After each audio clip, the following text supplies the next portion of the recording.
Kali ini saya akan membahas tentang Khilafatul Muslimin sebagai sebuah respon terhadap tertangkapnya khalifah baru-baru ini, yaitu Abdul Qadir Baraja. Bagaimana terkait masalah Khilafatul Muslimin, jamaah Khilafatul Muslimin, terkait dengan masalah khalifah, terkait masalah penangkapan, seperti apa rekonstruksi pasal yang dikenakan kepada beliau. Kita akan bincang-bincang dengan Ustadz Abudan. Beliau adalah Amir wilayah untuk wilayah Jakarta Raya, yaitu antara Serang dan Jakarta, yang kemudian kemarin termasuk yang beliau bertanggung jawab terhadap adanya konvoy yang kemudian ini menjadi viral di media massa. Seperti apa wawancara ini, saksikan di Sofyan Sauri Channel.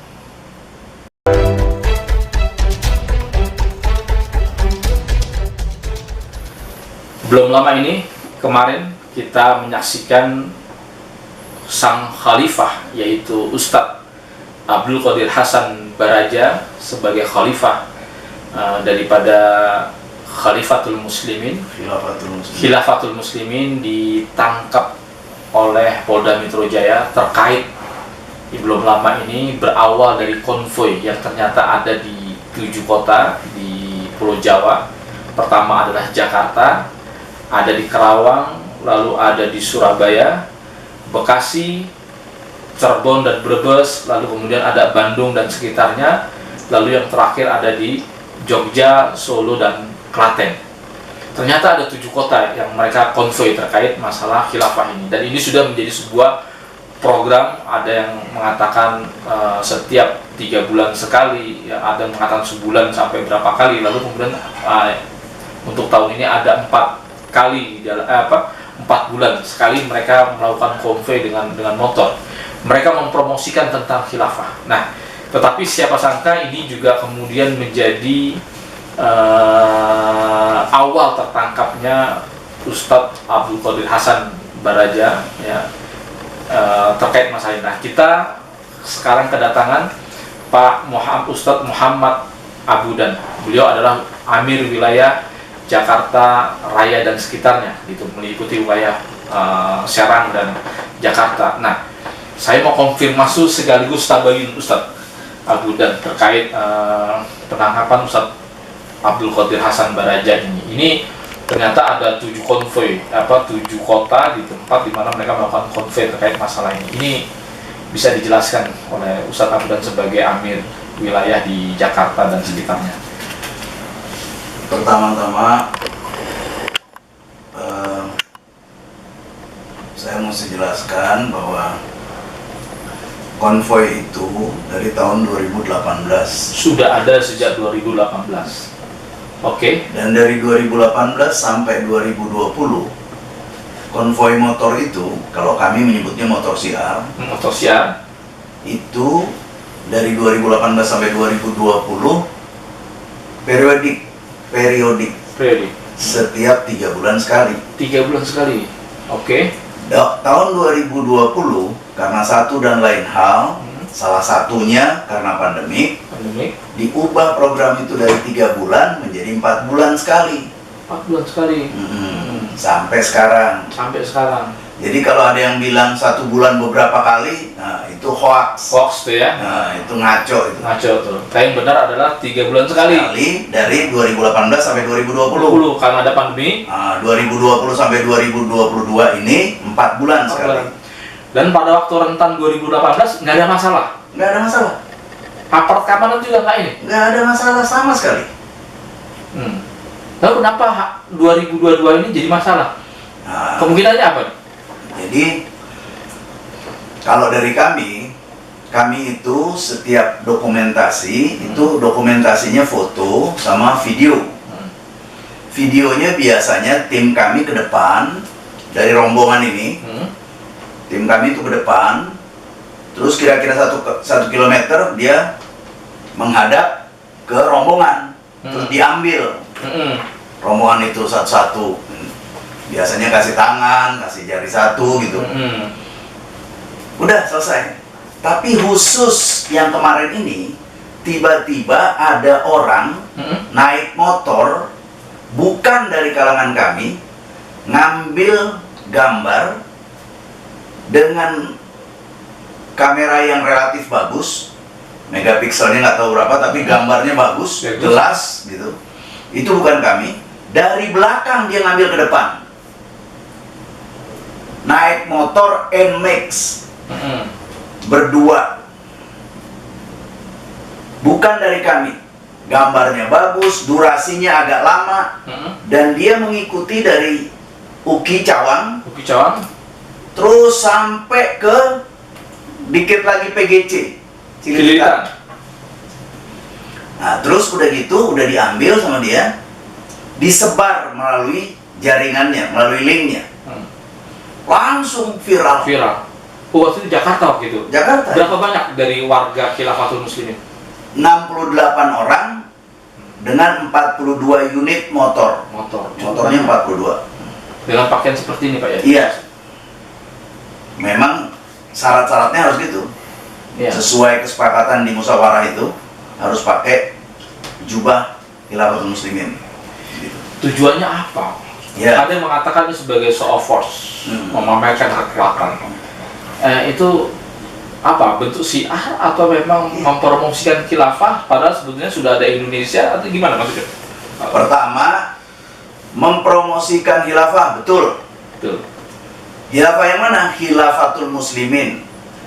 Kami menyebarkan maklumat. Maklumat itu di halaman depannya itu isinya maklumat, ngasih tahu bahwa Khilafatul Muslimin sudah ada sebagai organisasi yang pengajian modelnya. Iya. Itu di halaman belakangnya nasihat khalifah.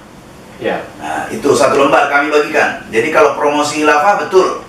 Tapi khilafah yang mana? Khilafah yang menjadi ciri Khilafatul Muslimin. Ya. Kalau kenapa mesti dibilang gitu? Karena orang beranggapan khilafah itu sama dengan negara. Khilafah itu sama dengan ingin membentuk negara dalam negara. Ya. Enggak sama sekali. Enggak sama sekali. Tidak sama sekali. Berarti ini mirip dengan jamaah-jamaah biasa. Pada umumnya iya. Bukan negara dalam negara. Bukan. Jadi ada wartawan nanya, ini kan negara dalam negara. Bagus saya sebagai orang yang lama di Jakarta, memang besar di Jakarta, bagus saya nggak bilang ente sotoy, nggak tahu tapi sok tahu. Kalau memang ada negara dalam negara nih, Khilafatul Muslimin, udah dari dulu dibasmi. Kami nggak punya senjata, nggak punya kekuatan militer, nggak punya. Ini masyarakat pengajian biasa yang apa tuh khilafah menurut kami, kan gitu pasti pertanyaannya. Khilafah menurut kami adalah wadah persatuan umat untuk menyempurnakan ibadah. Oke. Wadah persatuan umat untuk menyempurnakan ibadah. Nah, masalahnya ini pertanyaan buat masyarakat. Kalau memang ini ormas, kenapa nggak didaftarkan di Menkumham? Karena itu ada dianggap salah satu konstruksi pasal yang dipertanyakan oleh Ustadz Abdul Qadir Hasan Baraja itu adalah terkait Undang-Undang Ormas nomor 16 tahun 2017. Itu ada aturan mainnya gitu. Nah ini ternyata tidak terdaftar kecuali ada Yayasan Khilafatul Muslimin. Nah ini menurut Ustadz gimana? Pertama kami ini kan semacam pengajian gitu ya. Iya. Organisasi ta'lim muta'alim, ya, saling belajar, saling ngisi dalam rangka menguatkan iman Islam kita. Ya.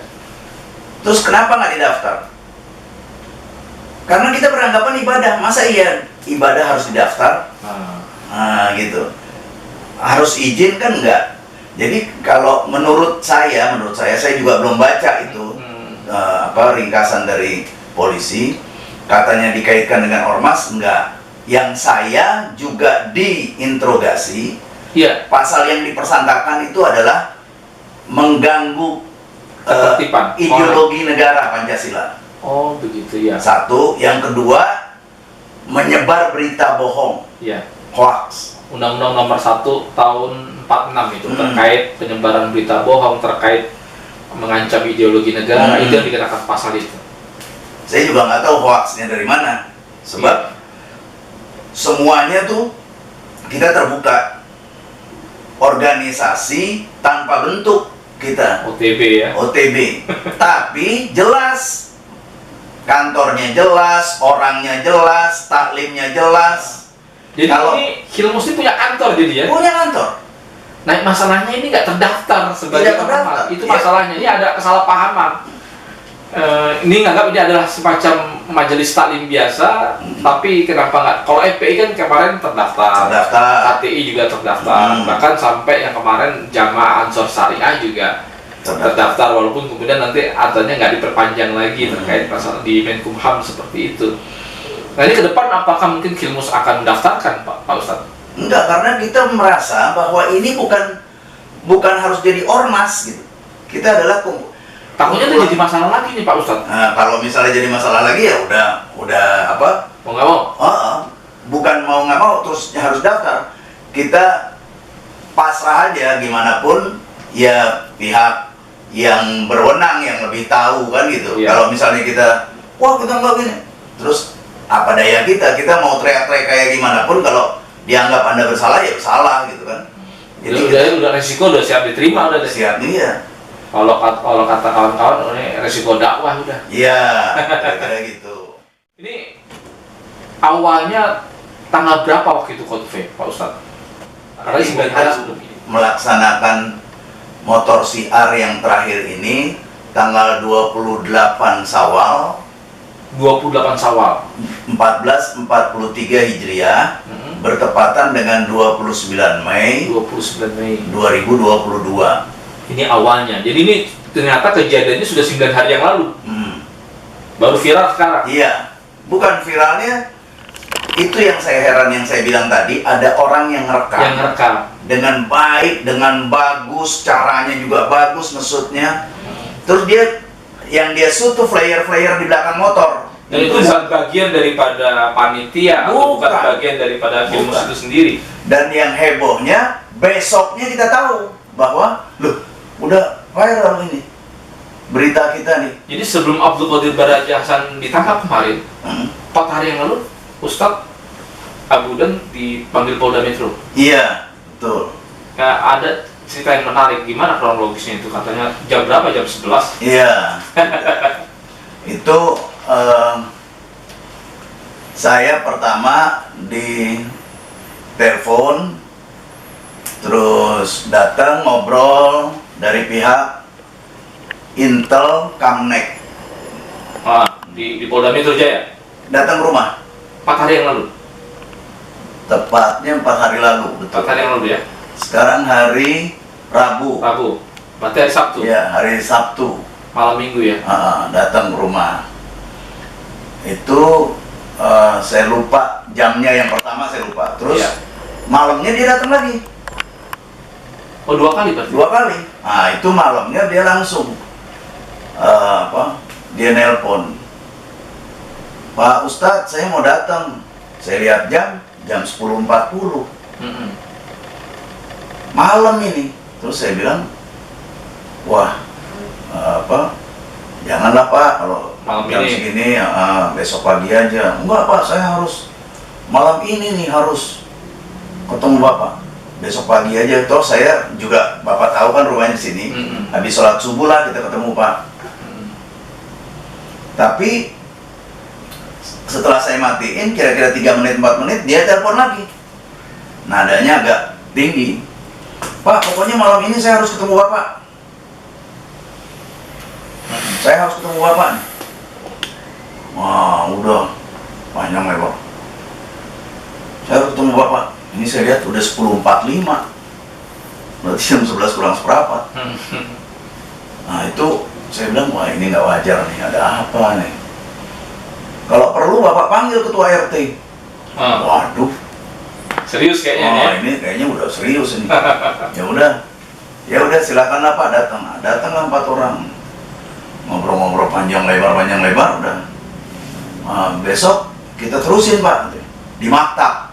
Ya, oke. Ya udah, besoknya ke maktab.